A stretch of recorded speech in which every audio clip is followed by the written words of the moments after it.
तो guys hello and welcome to my channel. तो बात कर लेते हैं। देखो, इंडियन नेवी में जो वैकेंसीज निकली हैं चार्जमैन की, ये सिविलियन पोस्ट होती है। मतलब आपको आर्मी वाला मतलब ऐसे काम नहीं करना, सिविलियन पोस्ट होगी। और इसमें आपको देखो चार्जमैन की पोस्ट निकली है, तो डिस्कस कर लेते हैं कि क्या क्या इसमें डेट्स वगैरह होने वाली है, क्रूशियल डेट्स क्या होने वाली है, और बाकी सारी डिटेल्स जो होंगी वो सारी चीज़ चेक कर लेते हैं। अब देखो, एप्लीकेशन उन्होंने यहाँ पे लिख दिया है, only online application will be accepted. मतलब कि केवल और केवल आपको ऑनलाइन जो वे है उसी के थ्रू ये फॉर्म फिल करना है, और कोई भी तरीके से फॉर्म फिल नहीं होगा। वेबसाइट यहाँ पे दे दी है। वीडियो थोड़ी सी लंबी हो सकती है, तो आप चाहें तो डायरेक्ट जो PDF है वो भी डाउनलोड करके कर सकते हैं। अब देखो, वैकेंसीज़ की बात कर ले तो वैकेंसी काफ़ी निकली हैं इस बार। तो ये देखो, यहाँ पे डिस्कस कर लेते हैं किस किस चीज़ में वैकेंसीज निकली हैं पोस्ट।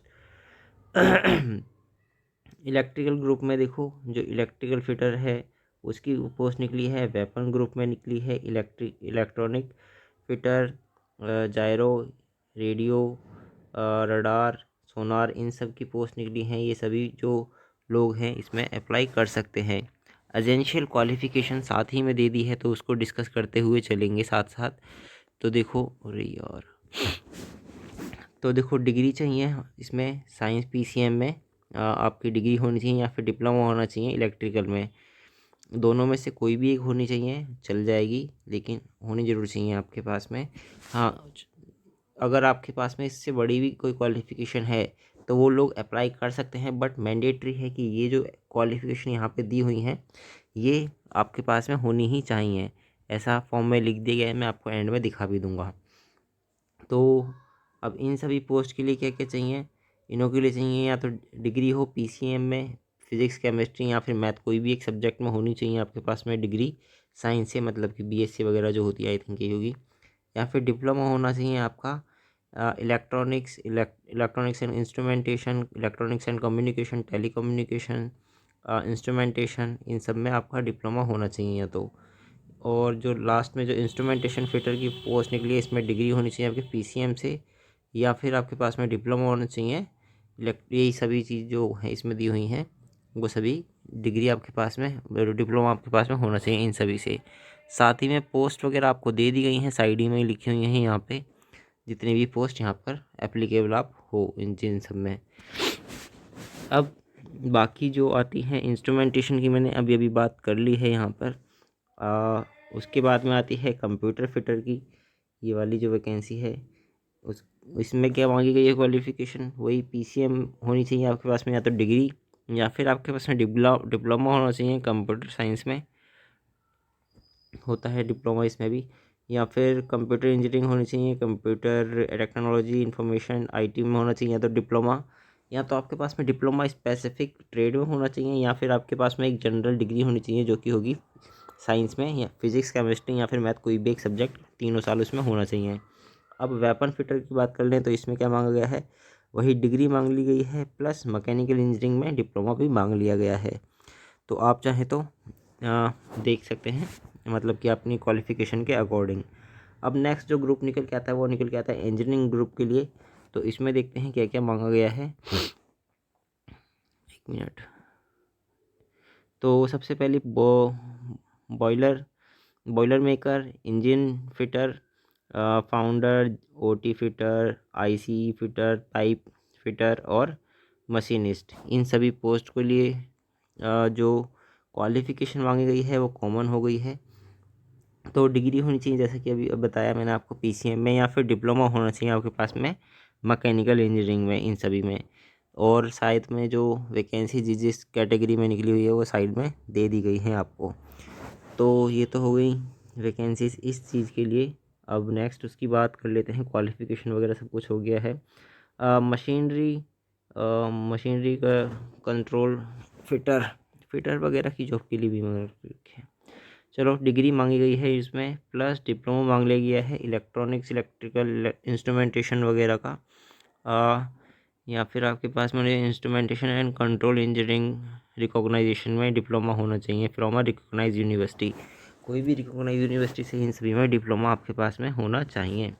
अब बात कर लेते हैं REF एंड AC फिटर की, जो AC वगैरह का काम जो करेंगे उन्हों के लिए वही सेम डिग्री मांग ली गई है, या फिर मैकेनिकल इंजीनियरिंग में डिप्लोमा होना चाहिए और शायद इसमें स्पेशलाइजेशन, चलो स्पेशलाइजेशन नहीं मांगी है, या फिर आपके पास में जो रेफ्रिजरेशन एयर कंडीशनिंग है इसमें डिप्लोमा होना चाहिए। अब कुछ लोगों का होता है कि मैकेनिकल में ही जो RAC होता है उनका स्पेशलाइजेशन उसमें होता है, तो वो भी शायद इसमें अप्लाई कर पाएंगे RAC के थ्रू। तो अब नेक्स्ट पोस्ट की बात कर लेते हैं। नेक्स्ट जो ग्रुप निकल के आ रहा है ये है construction and manufacturing, sorry construction and maintenance group का। तो मस्ट प्रोबेबली इसमें सिविल वगैरह का ही मांगा हुआ, कंस्ट्रक्शन है तो ओके ठीक है। प्लेटर, वेल्डर, शिपवेट और लेजर, इन सभी के लिए मांगा गया है। अब डिग्री अलग अलग मांगी गई है, सॉरी इसमें डिग्री मांग ली गई है इन 3 पोस्ट के लिए ऊपर वालों के लिए, प्लस डिप्लोमा मांग लिया गया है मैकेनिकल इंजीनियरिंग में। तो आप इसको चेक कर सकते हैं आप किस में अप्लाई करने के लिए एप्लीकेबल हैं। साथ ही में आपके पास में जो लेजर वाली जो पोस्ट निकल के आती है, देखता हूँ मैंने इधर डाला है क्या, हाँ सॉरी, हाँ जो लेजर वाली जो पोस्ट है उसके लिए डिप्लोमा मांग लिया गया है ड्रेस मेकिंग में और गारमेंट्स में। अच्छा आपके पास में गारमेंट्स वगैरह फैब्रिकेशन वगैरह का डिप्लोमा होना चाहिए। जो लेगर जो ये मांगा गया है मेरे को इसकी जानकारी नहीं है, तो ठीक है। नेक्स्ट जो पोस्ट निकल के आ रही है ये रिजर के लिए है। इसमें अच्छा 3-4 पोस्ट एक साथ ही हैं। तो रिजर हो गई, शिप फिटर हो गया, मिल वेट हो गया और आइस फिटर हो गया। इन सभी के लिए जो पोस्ट मांगी गई हैं उनों की बात कर लेते हैं। इसमें डिप्लोमा मांगा गया है मैकेनिकल इंजीनियरिंग में, मतलब आपके पास में या तो डिग्री हो या फिर मैकेनिकल इंजीनियरिंग में डिप्लोमा हो। पेंटर के लिए डिप्लोमा इन पेंटिंग होना चाहिए आपके पास में, तो आप तब भी अप्लाई कर सकते हैं। इंडियन नेवी की पोस्ट है तो ये नहीं कि आपको शिप वगैरह पे जाना होगा, मोस्ट प्रोबेबली या तो हाँ शिप पे भी जाना पड़ सकता है क्योंकि फिटर का काम है। ज़्यादातर लोगों को जो सिविलियन पोस्ट है ये हेडक्वार्टर वगैरह में ही मिल जाती है, तो आपको हो सकता है हेडक्वार्टर में भी मिल जाए पोस्ट, तो आपको ये देखना पड़ेगा कहाँ पे आपको मिलने वाली है। अब नेक्स्ट जो पोस्ट निकल के आती है वो है जो PPC है, प्रोडक्शन प्लानिंग एंड कंट्रोल। ये काफ़ी ज़्यादा क्रिटिकल डिपार्टमेंट होता है, तो इसके लिए भी डिग्री तो सेम ही मांगी गई है। PCM में आपके पास में डिग्री होनी चाहिए किसी एक में साइंस से, plus engineering, diploma in engineering होना चाहिए आपके पास में। किसी भी फील्ड से मांग ली गई क्या, appropriate discipline in the mentioned at serial number A2AB, ये क्या है, अच्छा A2AB ऊपर मतलब जितने भी दिए हुए हैं उन सभी में से आपके पास में कोई भी एक डिप्लोमा होना चाहिए। ऐसा कोई स्पेसिफिक डिप्लोमा इसमें नहीं मांगा क्योंकि ये जो है सब्जेक्ट PPC सभी में पढ़ाया जाता है, तो इन्होंने बोल दिया है A2AB सभी आपके पास में एलिजिबल हो जाएंगे। तो ठीक है, ये पोस्ट भी हो गई है। एक मिनट में एक चीज़ और देख लूँ।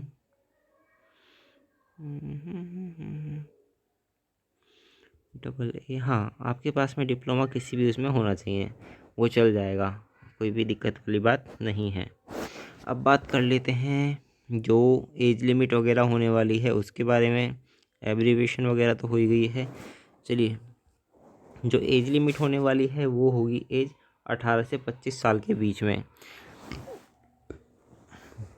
तो आपकी एज इसी के बीच में होनी चाहिए, और क्रिटिकल डेट जो होगी वो जो डेट मानी जाएगी वो मानी जाएगी जो भी फॉर्म की भरने की लास्ट डेट होगी। अब लास्ट डेट कब होगी वो मैं भी बता रहा हूँ, आगे दिया हुआ है फॉर्म में। तो आपको उस डेट तक अपनी एज को कैलकुलेट कर लेना है और उसी के अकॉर्डिंग आपकी एज कैलकुलेट करी जाएगी। प्लस जो गवर्नमेंट की तरफ से जो रिलैक्सेशन मिलती है वो अकॉर्डिंगली मिलेगी ही, चाहे वो कोई भी पोस्ट हो, क्योंकि सिविलियन पोस्ट है तो इसमें इतना ज़्यादा झंझट नहीं पड़ेगा।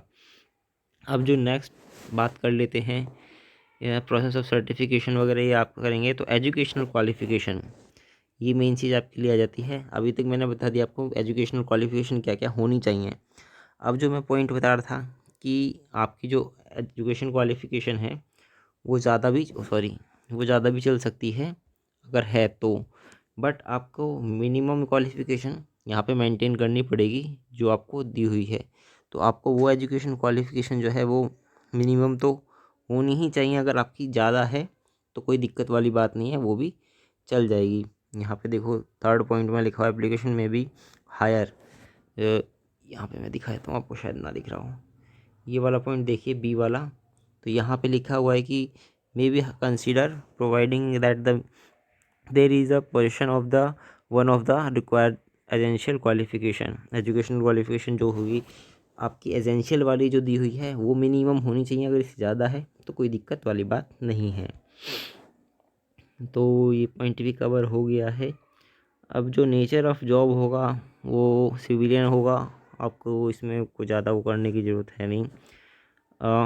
जो सर्विस कंडीशन होंगी और जो सैलरी वगैरह होगी वो एज़ पर 6 पे और लेवल के अकॉर्डिंग होगी। मतलब कि 35,400 आई थिंक होता है या 500 होता है, उसके अकॉर्डिंग ही आपको सैलरी मिलेगी। लेवल 6 जो होता है ना 7th पे कमीशन का, उसके अकॉर्डिंग आपको मिलेगी। तो आप ये मान के चलिए 7th का मतलब 4200 ग्रेड पे पिछला वाला जो 4200 ग्रेड पे होता था उसके अकॉर्डिंग आपको ये सैलरी मिलने वाली है। मतलब कि अच्छी खासी सैलरी है, ऐसा नहीं कि सैलरी कम दे रहे हैं आपको, सैलरी अच्छी खासी है। क्योंकि ये डिफेंस की जॉब है और बेशक आपको सिविलियन पोस्ट मिल रही है लेकिन सैलरी अच्छी खासी दी जाएगी। अब आप अप्लाई कब से कर सकते हैं? तो अप्लाई आप कर सकते हैं 15 तारीख से। 15 मई 2023 से आप अप्लाई कर पाएंगे 1 बजे से, सॉरी 10 बजे से। और क्लोजिंग डेट हो गई है 29 मई 2023। तो 29 तारीख तक आप अप्लाई कर पाएंगे। आपको ध्यान रखना है कि एप्लीकेशन फॉर्म फिल करते टाइम कोई भी गलती ना करें, क्योंकि शायद आपको दोबारा मौका ना दिया जाए। अब ये जनरल इंस्ट्रक्शन है, इन लोगों को कुछ करना नहीं है। वही है कि आप या तो इंडिया के होने चाहिए, नेपाल के होने चाहिए, भूटान के होने चाहिए, तिब्बत के होने चाहिए। ये सभी पोस्ट में सेम ही होता है, तो इस चीज़ को ज़्यादा कंसिडर नहीं करेंगे। अब देख लेते हैं कि अप्लाई कैसे करना है। जैसा कि मैंने बताया कि ऑनलाइन ही एप्लीकेशन भरी जाएगी। अब इसमें आपको जाना है कंपनी की साइट जो दी हुई है यहाँ पर, उसमें जाके फिर आपको जॉइन पे जाना है, जॉइन नेवी, उसमें वे टू जॉइन। उसके बाद में सिविलियन पोस्ट पे जाना है, उसके बाद में चार्जमैन पे जाना है, चार्जमैन सेकंड पर जाना है। और वहाँ पर जाकर फिर आपको रजिस्ट्रेशन स्टार्ट कर लेना है। रजिस्ट्रेशन स्टार्ट करने से पहले आपको एक इसमें कहा गया है कि आपके लिए सहूलियत रहेगी अगर आप इसका एक वो डाउनलोड कर लें और चेक कर लें कि किस तरह से फॉर्म भरे जाने हैं। तो एक PDF निकल के आएगी, तो उसमें सारी इंस्ट्रक्शन दी होगी कि आपको कैसे कैसे फॉर्म भरना है। तो उसको आप अच्छे से पढ़ लें, ये चीज़ इसमें बोल दी गई है। और बस यही है। अच्छा, सबमिशन ऑफ द एप्लीकेशन, इसमें क्लियरली मेंशन कर दिया गया है कि आपको जो फाइनल फॉर्म फिर जो सबमिट करेंगे उसको सबमिट करते टाइम आपको अच्छे से चेक कर लेना है, क्योंकि ये जो है आप अपनी उसके लिए रिस्पॉन्सिबिलिटी पे भर रहे हैं और दोबारा आपको मौका नहीं मिला जाएगा कैनवासिंग करने का। और हाँ, सबसे मेन पॉइंट ये निकल के आता है जो मैं आपको दिखाने वाला हूँ। ये यहाँ पर लिखा हुआ है कि मल्टीपल पोस्ट के लिए आप चाहें तो अप्लाई कर सकते हैं, कोई भी इशू नहीं है। बट हर एक पोस्ट के लिए आपको सेपरेट फॉर्म भरना पड़ेगा। जो फॉर्म है वो सेपरेट भरा जाएगा हर एक पोस्ट के लिए। और ऐसा नहीं है कि आपको सेंटर सेम ही दे दिया जाएगा। हो सकता है कि सेंटर अलग अलग पड़ जाएं और एग्ज़ाम एक ही दिन हो सभी का, ऐसा भी पॉसिबल है। अलग अलग शिफ्ट में हो जाए एग्ज़ाम, ये भी पॉसिबल है। या फिर एक ही शिफ्ट में सारे एग्ज़ाम हो, ये भी पॉसिबल है। तो इन्होंने यही सारी चीज़ें इसमें लिख दी हैं। ऐसा नहीं है कि SSC की तरह या फिर किसी और की तरह की एक सबके लिए बढ़िया तो एक ही दिन एग्ज़ाम होगा या फिर अलग अलग दिन एग्ज़ाम दे देंगे। ऐसी कोई भी रिस्पॉन्सिबिलिटी बोर्ड नहीं ले रहा है अपनी तरफ से। तो ये आपकी प्रायोरिटी के अकॉर्डिंग होगा कि आप कौन सी पोस्ट को पहले प्रेफर करते हैं और उसका एग्ज़ाम देने जाते हैं। अगर सेम मीडिया पड़ जाता है या फिर सेम ही शिफ्ट में पड़ जाता है एग्ज़ाम, तो इस चीज़ को आपको कंसीडर करके चलना पड़ेगा, क्योंकि प्रॉब्लम यहाँ पे हो सकती है आपको। अब बात कर लेते हैं एग्ज़ामिनेशन फ़ीस की, एप्लीकेशन फ़ीस। तो कहाँ गई? Mode of the application fees, ये रही ऊपर। एप्लीकेशन फ़ीस आपको देनी है, जो जनरल कैंडिडेट होंगे उन लोगों को फ़ीस देनी है। जनरल मेल वो भी 278 रुपीज़ का फ़ीस देनी है। और इसके अलावा कोई एप्लीकेशन चार्जेस वगैरह होंगे, एप्लीकेबल चार्जेस मतलब कि बैंक वगैरह कोई चार्ज फी लेता है या फिर कुछ और चार्ज होते हैं थोड़े बहुत, तो वो होंगे। नहीं तो ये फ़ीस जो यहाँ पे मेंशन करी गई है ये देनी है। बाकी जो वुमेन्स आई थिंक, एक मिनट देख लेता हूँ मैं पढ़ के। एग्जाम्शन जो है, हाँ, all women's SC ST and PWDs इन्हों को एग्जाम्प्ट कर दिया गया है फीस से। तो जनरल और ओबीसी वाले जो मेल हैं केवल उन्हीं को फीस पे करनी है। अब जो नेक्स्ट पॉइंट पे निकल के आते हैं, देखते हैं क्या नेक्स्ट है पॉइंट। एप्लीकेशन फ़ीस वगैरह हो गया, एग्जामिनेशन हो गया, एग्जामिनेशन सिटीज़, इन सभी सिटीज़ में आपका एग्जामिनेशन कंडक्ट कराया जाएगा। तो आप देख लीजिए, आपके आसपास में मिल ही जाएगी कोई सी ना कोई सी सिटी, कोई दिक्कत वाली बात इसमें है नहीं। फॉर्म आपका रिजेक्ट मल्टीपल रीज़न से हो सकता है, तो वो आपको चेक करके चलना पड़ेगा। नॉट मीटिंग, आपकी कोई एजुकेशन क्वालिफिकेशन मीट नहीं हो रही है, आपने पार्शियल फॉर्म भरा है और एप्लीकेशन प्रिस्क्राइब फॉर्मेट में नहीं भरा है, फ़ीस टाइम से नहीं भरी है, तो आपका फॉर्म रिजेक्ट कर दिया जाएगा विदाउट एनी थिंकिंग ट्वाइस। तो नेक्स्ट पॉइंट जो निकल के आता है, डेट ऑफ एग्जामिनेशन। अभी तक कोई भी एग्जामिनेशन की डेट फिक्स नहीं करी गई है, नहीं बताई गई है। आपको साइट पर देखते रहना है कब जो आएगा, इसकी डेट वगैरह कब अनाउंस होती हैं, तो वो साइट पर ही जो डिक्लेयर करा जाएगा वो वहाँ पे ही डिक्लेयर करा जाएगा। तो आपको साइट विजिट करती रहने हैं कॉन्टीन्यूसली। अब जो नेक्स्ट पॉइंट निकल के आता है वो है important information candidate appearing for the examination. ये कुछ नहीं है, फालतू की चीज़ें। मोड ऑफ सिलेक्शन, सबसे मेन पॉइंट तो यही पर आता है। तो मोड ऑफ सिलेक्शन कैसे होने वाला है, the Indian navy screening will be all the application, सारे एप्लीकेशन जो रजिस्ट्रेशन होंगे उन को स्क्रीनिंग करेंगी और जो कैंडिडेट एलिजिबल होंगे उन को बुलाया जाएगा एग्जामिनेशन के लिए।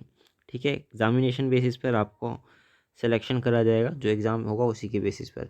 अब उसका फॉर्मेट क्या होने वाला है, जो 10 क्वेश्चन होंगे 3 पार्ट में, वो होंगे जनरल इंटेलिजेंस के, न्यूमेरिकल एप्टीट्यूड के और जनरल इंग्लिश के। तीनों के 10 क्वेश्चन होंगे। जनरल अवेयरनेस या फिर आप जो जीके जीएस जो भी कहते हैं आप, उसके 20 क्वेश्चन होने वाले हैं। और आपका जो पर्टिकुलर सब्जेक्ट्स है, मान लीजिए आप फिजिक्स के हैं या फिर केमिस्ट्री के हैं या फिर इलेक्ट्रिकल इंजीनियरिंग के हैं, मैकेनिकल के हैं, तो आपको जो भी सब्जेक्ट है, कोर सब्जेक्ट है, उससे 50 क्वेश्चन आने वाले हैं। तो ये चीज़ आपको देख के चलनी है। आपका मतलब 50% वेटेज है, लेकिन ये 50% ही है, मतलब आधा गिलास आपके पास में है, लेकिन आधे के लिए आपको तैयारी करनी है। ये चीज़ आपको ध्यान रखनी पड़ेगी। बाकी डिटेल सिलेबस दे दिया है, तो उसको आपको देखने की कोई ज़रूरत है नहीं, डिटेल सिलेबस को।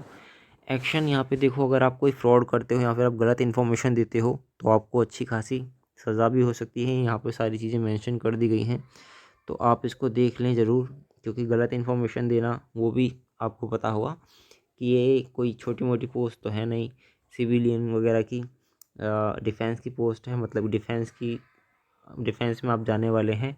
बेशक पोस्ट सिविलियन है, लेकिन उसमें भी आपको डिसिप्लिन में तो रहना ही पड़ेगा। ये चीज़ आपको ध्यान रखनी पड़ेगी। और एक चीज़ इसमें मेंशन करी गई थी, मैं भूल गया देखना बताना, कि आपको टाइम पर ही पहुंचना है एग्ज़ाम सेंटर पे, बिल्कुल भी लेट नहीं होना। क्योंकि जैसा कि मैंने कहा, मतलब डिफेंस की पोस्ट और डिसिप्लिन सबसे पहले आता है। हो सकता है आपको 1 मिनट भी ऊपर अलाउ ना करा जाए, तो ये चीज़ आपको कंसीडर करके चलनी पड़ेगी बहुत अच्छे से।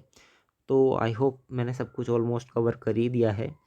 और अगर फिर भी कोई डाउट है तो आप कमेंट सेक्शन में मेंशन कर सकते हैं। आई विल ट्राई कि आपका जो डाउट है उसको क्लियर करा जाए। तो ये छोटी सी अपडेट थी। इसी तरह की अपडेट्स के लिए चैनल को सब्सक्राइब जरूर कर